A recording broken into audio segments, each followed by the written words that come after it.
Bismillahirrahmanirrahim. Assalamualaikum warahmatullahi wabarakatuh. Alhamdulillah wassalatu wassalamu ala Rasulillah Sayyidina wa maulana Muhammad ibn Abdullah wa ala alihi wa ashabihi wa mawalah, amma ba'd. Qala al-musannif rahimahullahu ta'ala wa nafa'ana bihi wa bi'ulumihi fi daraini amin. Melanjutkan kajian kitab Al-Arba'in An-Nawawiyah, masih pada hadis yang kedua terkait dengan penjelasan bayanul Islam wal iman wal ihsan. Telah kita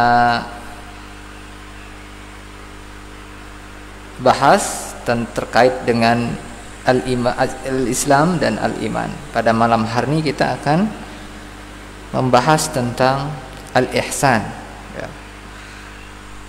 Hadis ini diawali dengan pertanyaan Jibril alaihissalam terkait dengan al-Islam, kemudian al-iman, kemudian pertanyaan ketiga terkait dengan al-ihsan.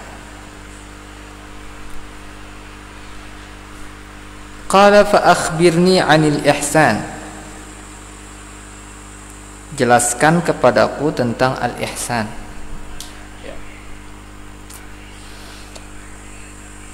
Qala, Nabi menjawab, an ta'budallaha ka'annaka tarahu, fa in lam takun tarahu fa innahu yaraka. Ihsan itu adalah,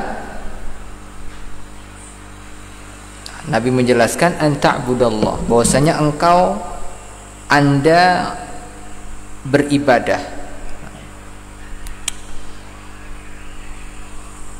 Ibadah itu secara sederhananya adalah mengabdi, ya. Mengabdi kepada Allah, bahwasanya kita menjadi hamba Allah Subhanahu wa ta'ala. Dan Nabi pun disebut sebagai hamba, ya. Dalam surah Al-Isra disebutkan subhanalladzi asra bi'abdihi, dengan hambanya. Nah, bahkan sebutan hamba Allah ini merupakan sebutan yang luar biasa. Seorang penyair mengatakan, wa mimma zadali syarafan watiha wa kittu bidzalika ata'us suraya dukhuli fi qaulika ya ibadi wa an ja'alta li ahmad nabiyya. Jadi kata penyair ini, wa mimma zadali syarafan watiha, yang membuat aku bangga, sangat bangga, saking bangganya, wa kittu bidzalika ata'us suraya, sampai melayang-layang, sampai menginjak bintang Suraya. Apa kebanggaan ini? Dukhuli fi qaulika ya ibadi, masuknya aku dalam firman-Mu ya Allah, ya ibadi. Dalam ayat, beberapa ayat sebutkan ya ibadiyalladzina asrafu,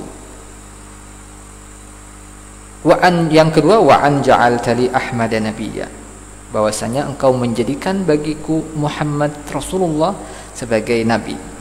Nah, jadi kembali dalam kata ibadah ini, bahwa dalam kehidupan sehari-hari kita ini adalah hamba Allah, dan itu suatu kemuliaan yang luar biasa,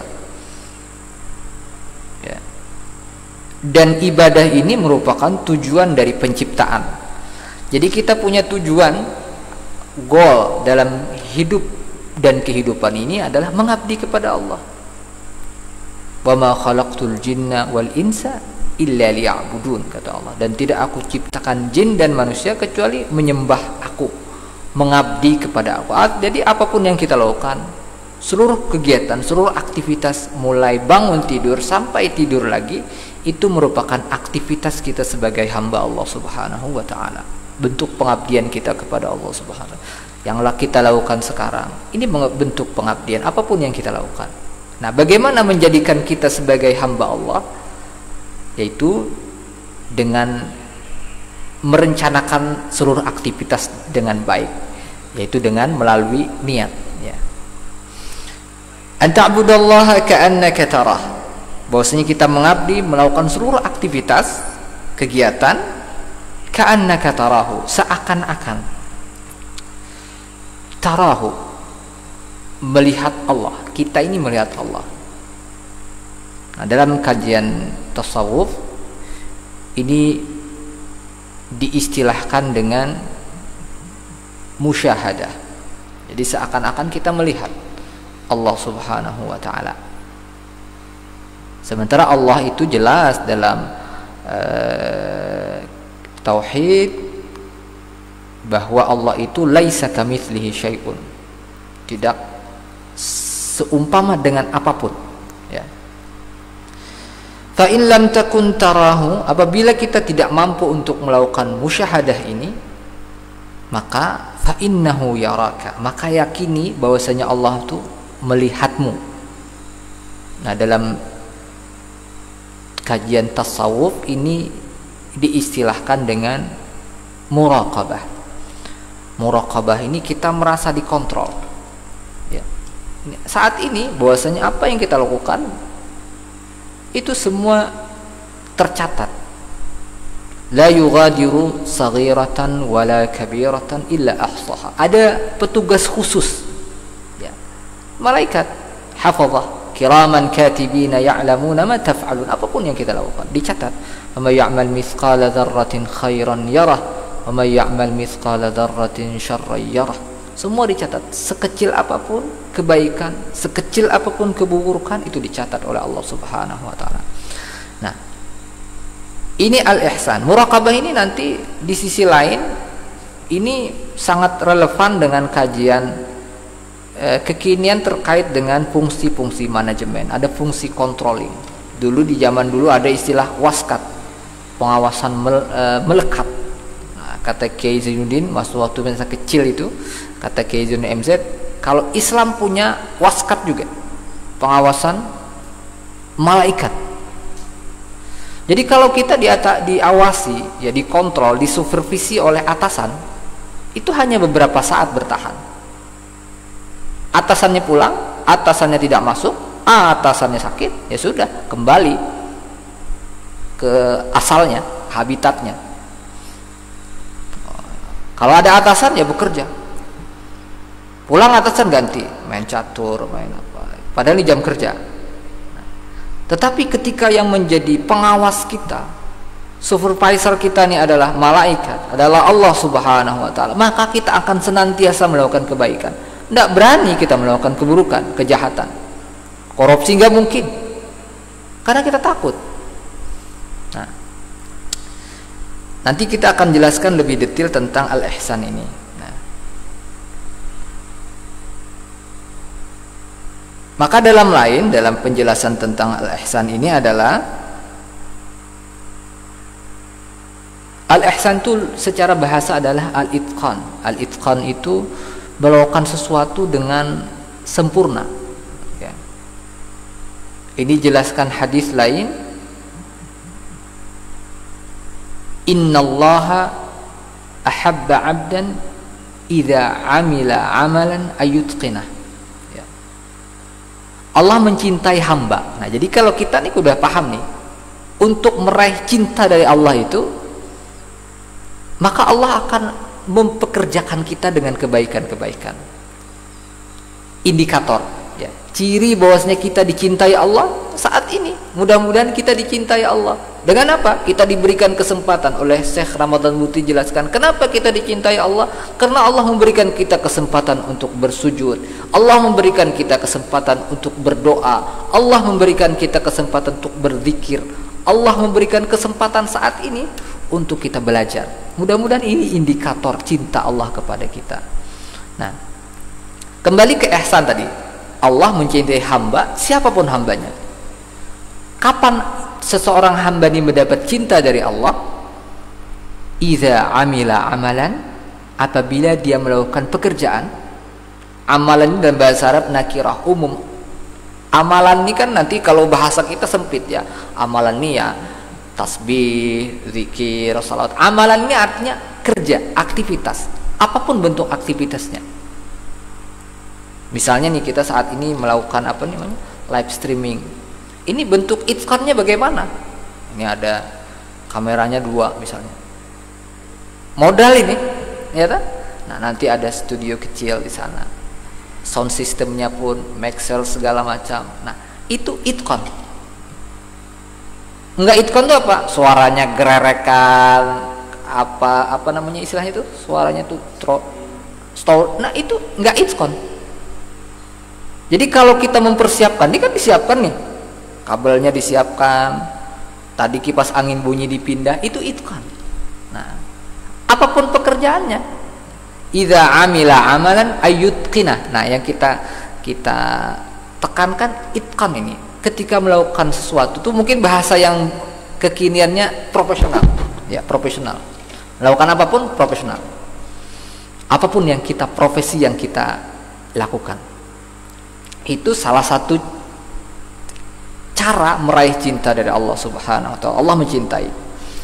Nah, dalam hadis lain disebutkan innallaha katabal ihsana ala kulli syai. Allah mewajibkan ihsan ini. Kan tadi ihsan, apa itu ihsan? Nah, dalam kata ihsan ini digunakan dalam hadis yang lain, Allah mewajibkan farada kataba al ihsan ala atau fi kulli syai. Dalam seluruh kegiatan apapun. Bahkan dicontohkan, ini contohnya ihsan apa? Terkait kalau ihsan di hadis ini tadi, bagaimana kita merasakan ada kontrol dari Allah, bagaimana kita merasakan kita melihat Allah Subhanahu wa taala dalam seluruh aktivitas. Maka tentunya kita misalnya meski kita sendiri, tapi ketika kita meyakini ada Allah yang maha mengontrol, maka kita tidak akan melakukan keburukan, kejahatan. Apa contoh ihsan tadi dalam hadis yang lain, katabal ihsan ala kulli syai? Disebutkan wa idza qataltum fa ahsinul qitlah. Kita ambil yang kedua saja. Wa idza dzabhtum fa ahsinudz dzabhah. Apabila kalian menyembelih, ya, maka fa ahsinu, berihsanlah, perbaikilah sembelihanmu itu. Bahkan secara teknisnya disebutkan wal yuhidda syafratahu wal yurih dzabihatahu. Pertama di antara bentuk ihsan dalam penyembelihan ini itu tajamkanlah apa namanya pisau sembelihannya, ladingnya jangan betagar atau menyembelih pakai cutter. Jadi sampai sedetil itu diajarkan. Bahkan ini bukan hanya berperi kemanusiaan, berperi kehewanan. Ini kan hewan nih masalah sembelihan ini. Wal yurih dzabihatahu, nyamankan sembelihan itu.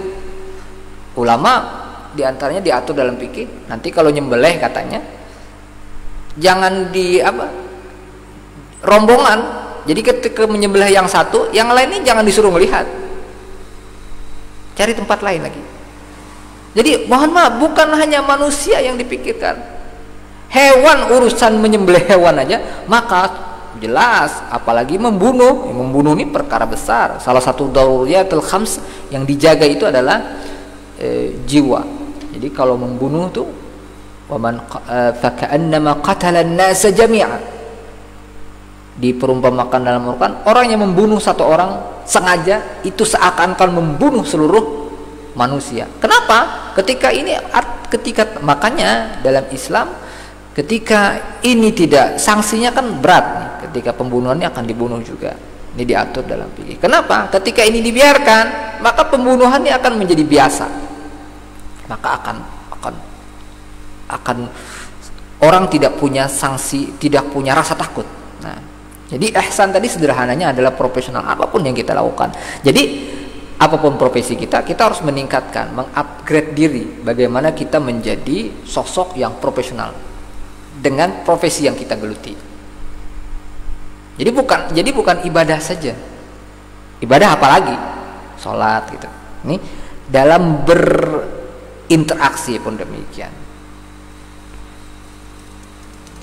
Dan ihsan ini terkait dengan bagaimana tadi kita melakukan aktivitas. Di sini dijelaskan anta ay tash'ura fi jami' a'malika annallaha ma'aka, bahwasanya Allah bersama kita. Fa in lam,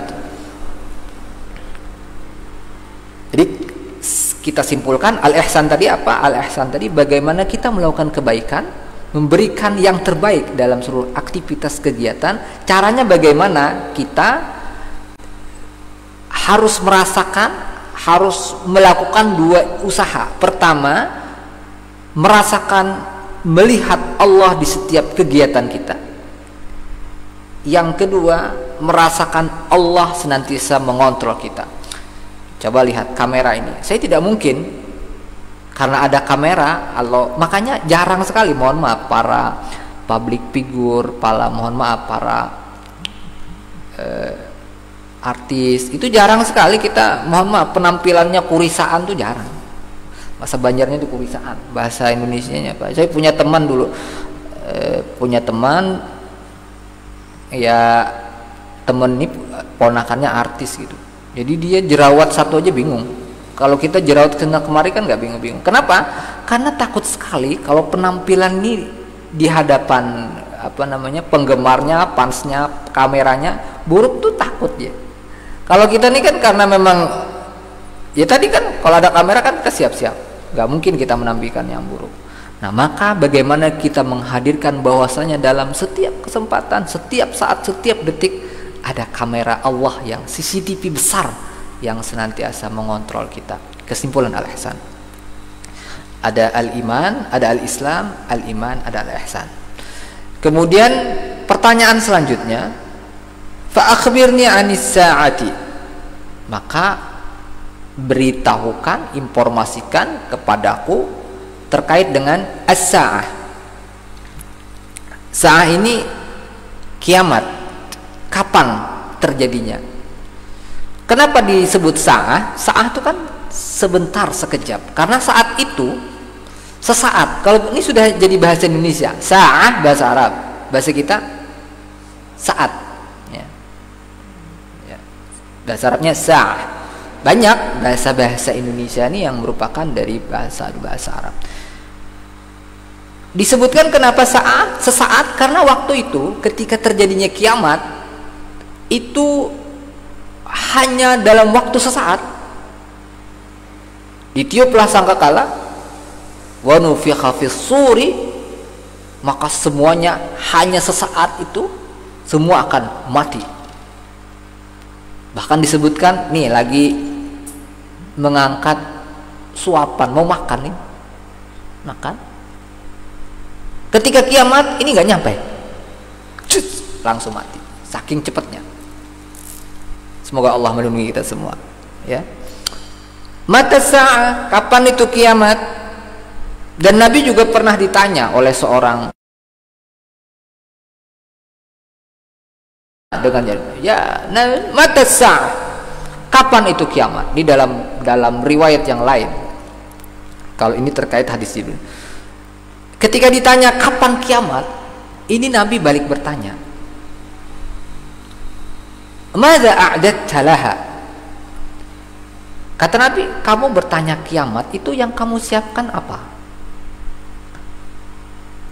Nah, ini mudah-mudahan kita juga masuk dalam golongan ini. Jadi kata lalu dijawablah oleh orang, tidak disebutkan siapa, jelas orang Badawi, orang kampung gitu. Katanya, ma'adatu kasratus shalah wala kasratus siyam. Aku nih kalonya puasa yang wajib aja, sembahyang yang wajib aja juga. Apa? Ghaira annani uhibbullah wa rasul, atau uhibbuka. Kesimpulannya, tetapi aku mencintai Allah dan Rasulnya, atau uhibbuka.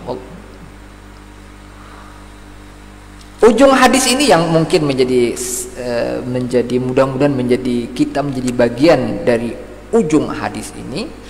Apa kata ketika mendengar apa yang diucapkan oleh orang tadi, orang Arab tadi, orang kampung tadi, maka Nabi bilang, anta ma'a man ahbabta, engkau bersama orang yang engkau cintai. Berarti karena tadi mencintai Allah dan Rasul, maka bersama Allah dan bersama Rasul. Nah, kita ini ya tadi, maka salah satu wasilah nih, mudah-mudahan salah satunya adalah cinta, melalui jalur cinta. Dan orang mencinta itu innal muhibba liman yuhibbu muti'u, akan nurut, manut gitu. Mudah-mudahan. Sa'ah, kapan itu kiamat? Kemudian kata Rasulullah SAW, mal mas'ul anha bi'alama minas sa'il. Artinya dua-duanya nggak ada yang tahu, baik yang ditanya, yang menanya nih sama-sama nggak tahu. Tambah pertanyaan lagi, fa'akhbirni an amaratiha. Lalu ciri-cirinya apa? Ciri-ciri kiamat ini. Ulama menjelaskan ada kiamat yang sughra, ada kiamat yang kubra. Ciri-cirinya. Ciri-ciri kiamat sughra ini diantaranya mautul alim. Sekarang banyak nih. Terakhir Habib Tahir. Jadi kematian orang-orang alim.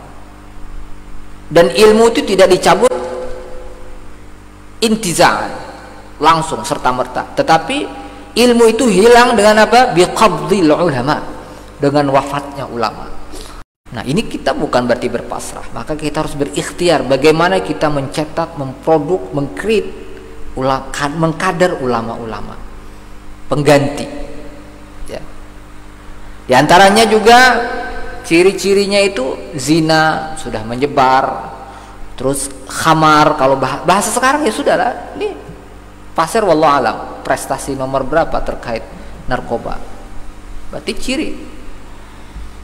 Termasuk juga kepemimpinan. Mudah-mudahan kita nanti di tanggal 9 insya Allah, enggak kampanye sih, mudah-mudahan kita nanti mendapat pemimpin yang insya Allah akan membawa pasir lebih baik, insya Allah, mudah-mudahan.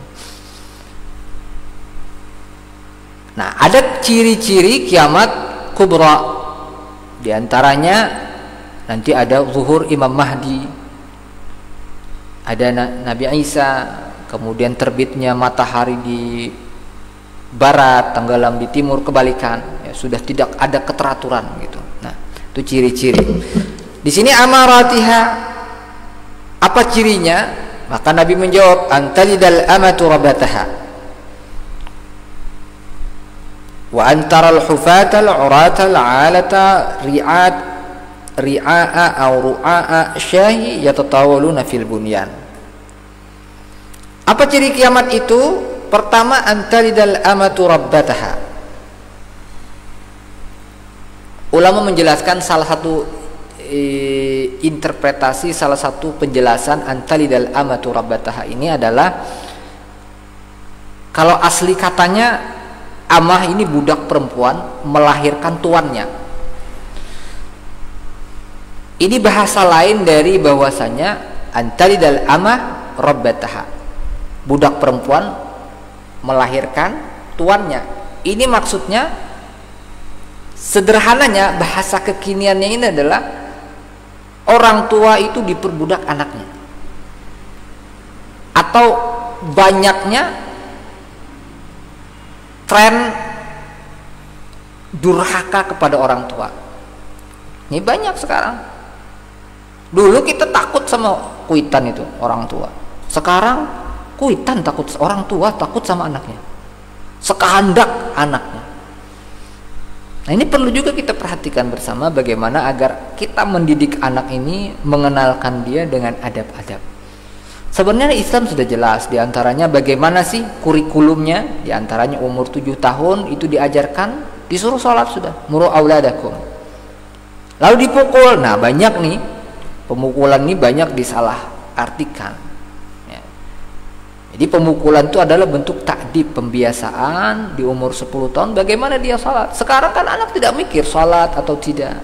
Bahkan yang miris ketika diajarkan sholat di sebuah sekolah dasar, ulun tidak menyebutkan tempatnya, ketika itu anaknya nanya, sholat itu bagaimana? Nah, ketika guru agama ini menanya, bapak di rumah sholat nggak? Nggak pernah katanya. Nah, ini juga perlu menjadi perhatian kita bersama. Antalidal amatu rabbataha.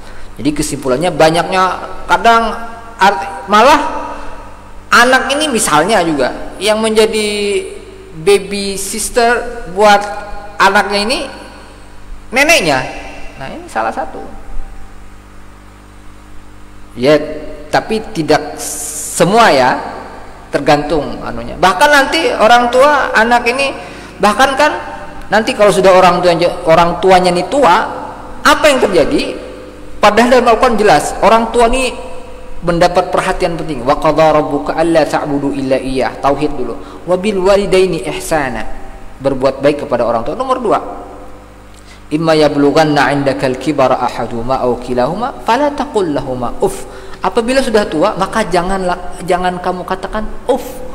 Uff ini kan 2 kata saja, uff. Ini indah. Orang tua sudah tua, tidak ada yang mengasuh, mana udah panti jompo. Ya. Maka ada ungkapan, satu orang tua tuh bisa mengasuh 10 anak sekaligus. Tapi 10 anak kadang untuk mengasuh satu orang tua saja mereka tidak sanggup. Ini fenomena yang nyata dan itulah diprediksi Nabi sallallahu alaihi wasallam, amatu rabbata. Karena kan kita nih kiamat sudah dekat. Kemarin tahun berapa kiamat itu? Ada prediksi tahun 2000 berapa? 2020. 2012, tapi udah lewat nih, berarti belum gitu. Ada filmnya. Saya nonton juga itu. Nah, belum terjadi. Tapi yang jelas semakin lama kan semakin dekat. Nah, jadi ini juga harus menjadi perhatian kita bersama. Nah, antalidal amatu rabbataha. Kemudian taral hufatal urata. Ini hufat ini orang yang tidak memakai sandal. Al-urat ini yang tidak memakai pakaian telanjang. Al-alah orang miskin. Ru'at au ri'a syahi ini penggembala kambing. Ya tatawaluna fil bunyan. Mereka kesimpulannya nih ada orang kaya baru. Orang yang dulunya miskin menjadi orang kaya baru. OKB. Nah, apa yang terjadi? Maka yang atau dipahami ulama bahwasanya seharusnya kan yang jadi pemimpin ini orang yang memang kompeten. Yang memang punya leadership kepemimpinan. Bukan karena aji mumpung ya. Nah, maka ini lekat dengan kekacauan sistem yang seharusnya sudah ada gitu, sunnatullah. Maka ketika kekayaan ini diserahkan kepada orang yang salah, maka akan berbeda. Yang mereka lakukan apa? Mereka saling menyombongkan kekayaan mereka.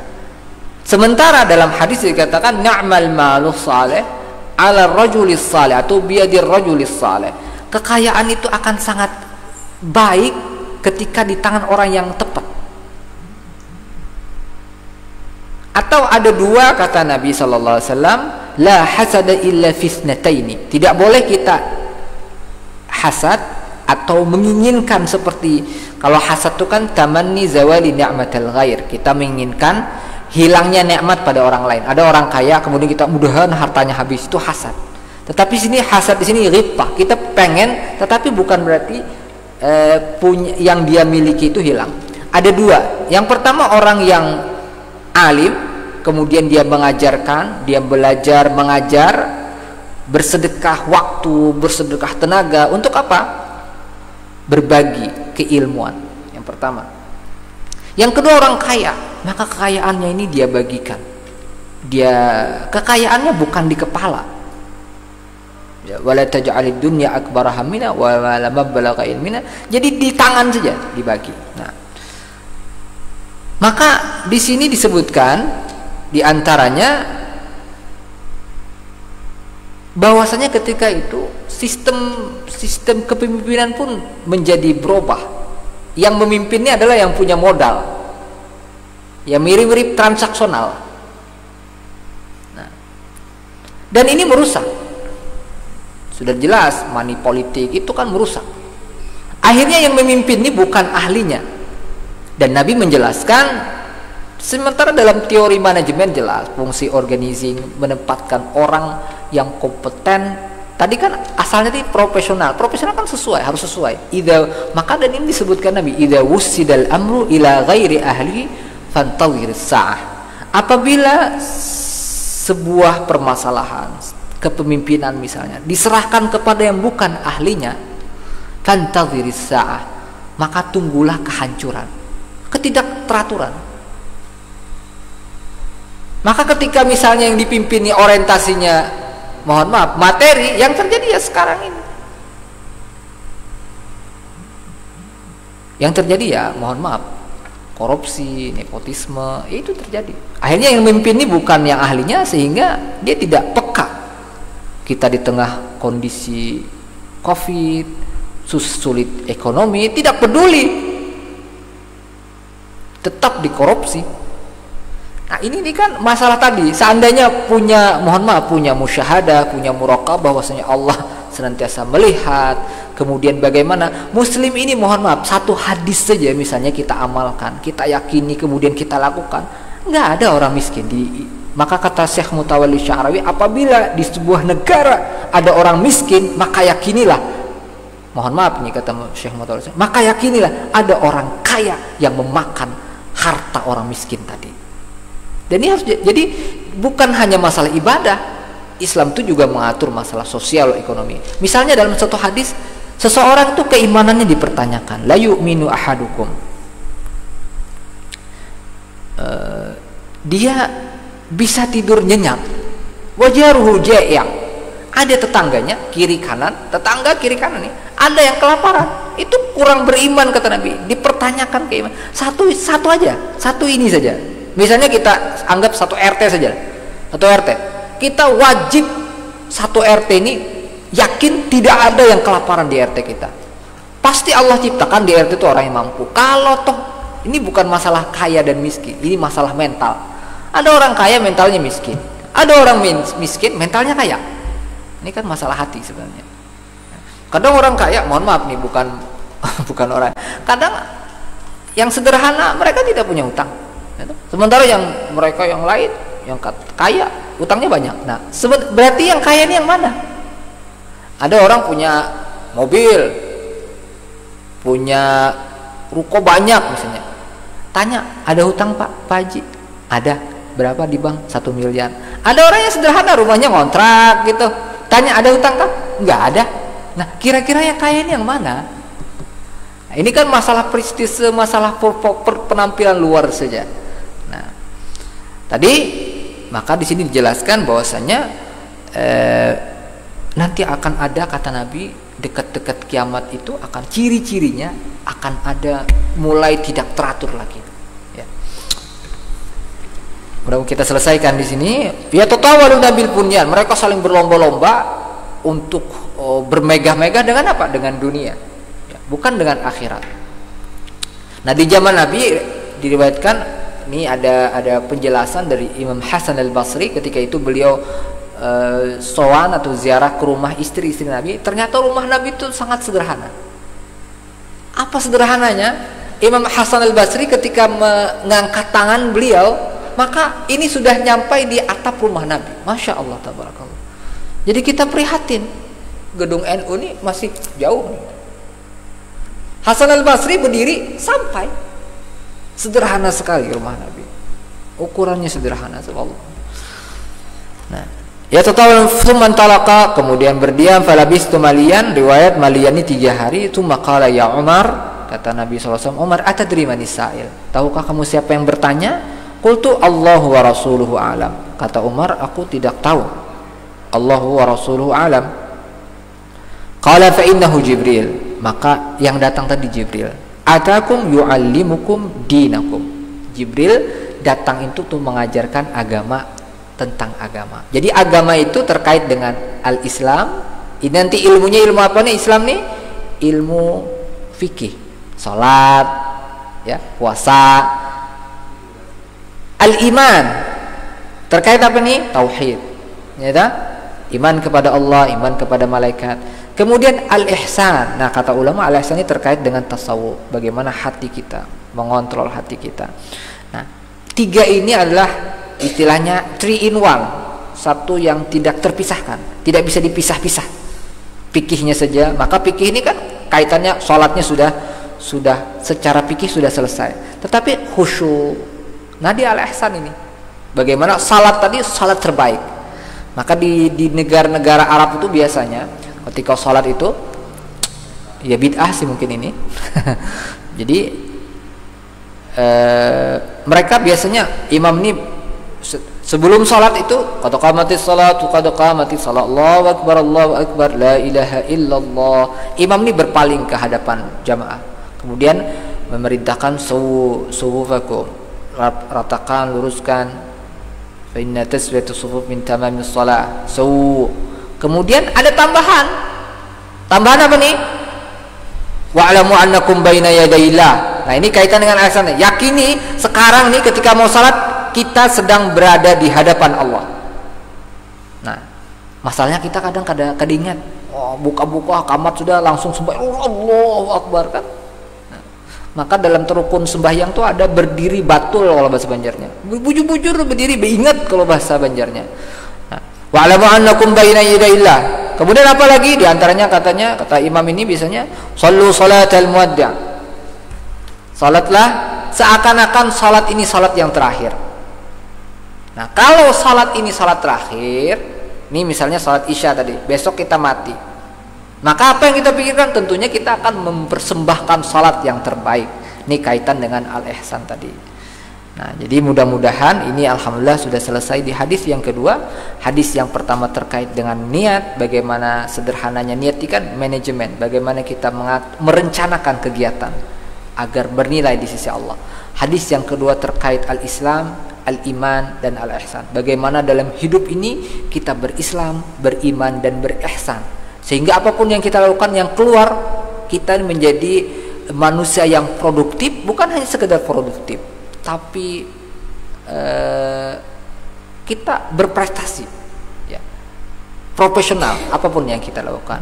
Nah, mudah-mudahan ini menginspirasi hidup dan kehidupan kita. Pada insyaallah kita akan lanjutkan pertemuan yang akan datang pada hadis yang ketiga nanti insyaallah. Mudah-mudahan Allah Subhanahu wa taala memberikan kita kekuatan untuk senantiasa mengamalkan apa yang telah kita dapat. Kita berdoa mudah-mudahan Allah Subhanahu wa taala nanti pada tanggal 9 Desember Pasir, kabupaten kota yang lain di seluruh Indonesia pada pemilu serentak, pilkada serentak ini menghasilkan pemimpin-pemimpin yang insya Allah mendekatkan kita kepada Allah, pemimpin-pemimpin yang membawa kabupaten kota menuju baldatun thayyibatun wa rabbun ghafur. Dan juga kita berharap pemilu yang damai, aman, kemudian mudah-mudahan kecurangan itu tidak, karena kecurangan ini akan mengurangi keberkahan. Bukan hanya dunia, yang kita takutkan di akhirat nanti. Mudah-mudahan semua calon diberikan kekuatan oleh Allah Subhanahu wa taala. Wassallallahu ala sayyidina Muhammadin wa ala alihi wa sahbihi wasallam warzuqna kamalal mutaba'ati lahu zahiran wa batinan birahmatika ya arhamar rahimin. Wa ala hadhihi niyyah wa ala kulli man wa bi salafus salih wa ila hadratin nabi al-fatihah. Bismillahirrahmanirrahim. Alhamdulillahirabbil alamin arrahmanir rahim. إياك نعبد وإياك نستعين اهدنا الصراط المستقيم صراط الذين أنعمت عليهم غير المغضوب عليهم ولا الضالين والله الموفق إلى أقوم الطريق والسلام عليكم ورحمة الله وبركاته.